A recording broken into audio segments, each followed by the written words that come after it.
Hello at magandang araw. Ito naman yung maestrang raketera na laging rumarakit pero wala pa ring pera. Aray mo. So for today's video ay maaga tayo dito sa school kasi nga today is Monday at last week kasi whole week talaga as in suspend yung klase namin dahil sa sobrang init ng panahon. Umabot kasi ng 41 hanggang 42 yung init ng panahon dito sa amin sa Misamis Oriental. Kaya as in 1 week talaga na nagsuspend. Kaya kaninang maaga ko talagang in-message yung aking mga estudyante na yung Monday cleaners, maglilinis kayo sa loob, yung Tuesday, ganyan, yung Wednesday sa may hagdanan, yung Thursday sa likod, yung Friday sa CR. So, sinabihan ko na talaga yung mga bata ko anong gagawin nila kasi 1 week kaming wala, kaya sobrang madumi. Ako din naman, nilinis ko yung table ko, ayan, basta nilinis ko lahat yan. Pero yung pinakalinis ko talaga ngayong araw is yung, kung nakita nyo kanina, yung salamin talaga namin. Kasi yung salamin kasi namin dito sa room namin, yung pinakamarumi. Kasi nga malikabok, yan. So, habang nag-ano ako, so kinuha ko na rin ng aking laptop. Naisipan ko nang bumalik doon sa quadrangle kasi nag-flag racing yung mga bata at kailangan ko din pumunta doon kasi doon ako galing. Pero pinunta ko muna dito yung room kasi chinek ko kasi hindi sinarado ng mga bata. So naisip ko na lang na mag-charge muna ako ng laptop para mamaya nagagamitin natin, ganun. So pero yung nangyari, imbis na pupunta ako doon sa flag racing, may dumating naman na isang teacher na kasamahan ko.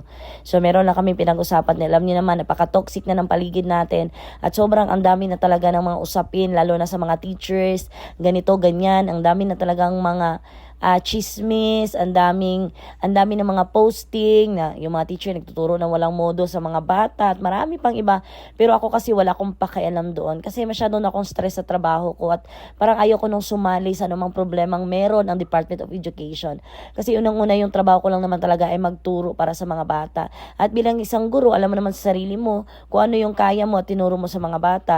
Puwera na lang kung hindi talaga nagtuturo at tinuruan mo talaga ng mga pangit yung mga bata. Siguro ganun talaga masasaktan ka. Ako medyo nasaktan ako sa sinabi ni Claire, pero hindi ko na talaga siya inisip masyado kasi mas inisip ko talaga na dapat talaga, yun bang no hatred, walang hatred sa mga bata, tapos gagawin lang yung gawain natin.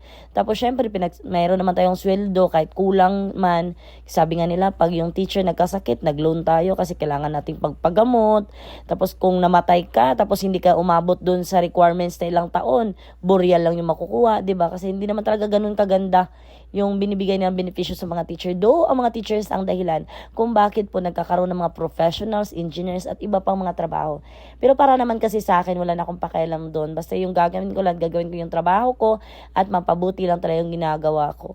Kasi nga, di ba, kung naniniwala talaga tayo sa sarili natin na ginagawa lang natin kung ano yung dapat natin gawin, wala na tayong masyadong isipin. Pero napakapangit lang kasi at napaka-toxic na talaga ng social media. Kasi ang dami na kasi limitation.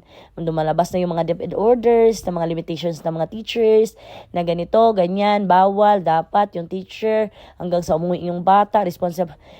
Parang, hindi naman kami robot, tao din naman kami, meron kami sariling pamilya, so kailangan din naman gumawa, syempre, kailangan din namin mag-enjoy sa buhay namin, mga ganun, pero yun bang, parang limitado na talaga lahat yung galawan ng mga teachers.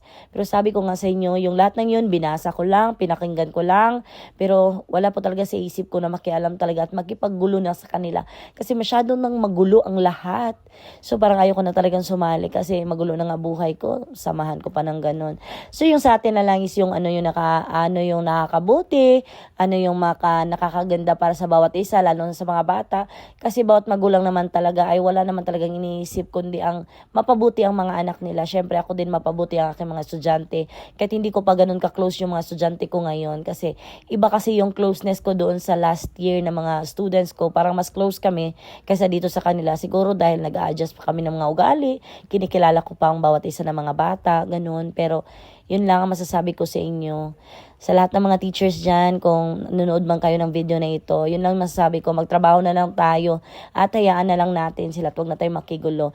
Pagdasal na lang natin sa Diyos na sana may mga taong gagamitin bilang instrumento ni Lord na magdadagan yung sahod natin, mapabuti yung lagay natin, at syempre, maging ano naman yung mga teachers, madagdagan yung sahod, ganyan. Kasi sa dami ng gagawin talaga is inaka-stress.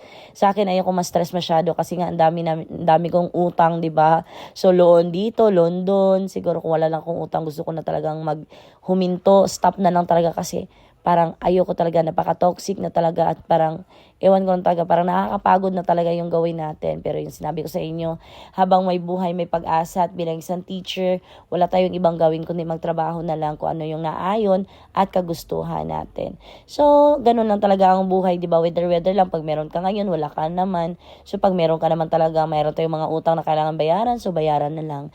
At higit sa lahat po, bago matapos ang video na ito, gusto lang palala sa lahat, sa mga magulang, sa guro at sa mga estudyante, na sana po kilalanin natin ang Diyos sa ating buhay para yun bang hindi tayo makagawa ng mga bagay na hindi natin pagsisihan sa huli. Kasi napakapangit kasi na meron tayong mga taong naapakan at syempre meron tayong mga taong naagribyado sa buhay natin. Yung sa atin na lang, gagawin na lang natin kung ano yung dapat at tama para mamuhay tayo ng maayos. So, habang gusto talaga natin sanang bumalik doon, meron naman tayong isang co-teacher dito na lumapit sa atin, nagpatulong din kung ano yung mga dapat gawin at requirements kasi magre-reloan din katulad natin. So, ganun naman talaga yung buhay ng mga teachers, no? So, pag meron na mga extension, reloan na naman. So, ganun na naman talaga ang buhay namin. So, at yun na nga, dahil nagpapatulong siya sa atin bilang isang co-maker. So, ayan, tulungan na lang din natin. So, ganun. So, nung nag-reloan din kasi tayo, isa din siya sa ating mga co-maker. Kaya ayan, tulungan lang talaga para may survive natin yung mundo ng Department of Education. Kasi as in, wala na talaga tayong choice sa buhay. Ito na yung trabaho natin. Ito yung mahalin natin. At magpapasalamat tayo sa Diyos na meron tayong trabaho. Kasi marami nga dyan na walang trabaho at naghihirap sa buhay. So, maswerte na tayo dahil meron tayong stable na trabaho, meron tayong mapagkuhanan na araw at nabubuhay natin ang ating pamilya. Meron mga minsan man nahihirapan man tayo pero mas marami pa rin pagkakataon na nagiging okay pa rin yung takbo ng buhay natin. Kaya sa mga naghahanap naman ng trabaho dyan, okay lang yan, patuloy lang ang buhay kasi na nga kung ano yung buhay mo ngayon, yan yung ginawa mo noon. Kasi kung ano yung ginagawa lalo ng mga estudyante ngayon na sana mag-aral kayo ng mabuti para someday hindi din kayo mahirapan sa buhay ninyo. Kaya lagi talaga ako nagpapasalamat sa Diyos sa lahat ng aking mga subscribers dito sa YouTube dahil isa kasi ito na nakatulong sa akin para kumita din ako ng kahit konti-konti man lang buwan-buwan. At least meron akong maging dagdag na kitaan dito sa buhay dahil sa YouTube. Kaya thank you sa lahat po ng aking subscriber. Thank you so much. At sa hindi pa po nakapag-subscribe, please subscribe po my channel. At pakiclick na rin po ang notification bell para po ma-updated po kayo sa lahat ng video natin. At gagawin ko na po ang lahat na araw-araw po makapag-upload tayo ng video sa umaga at sa hapon po.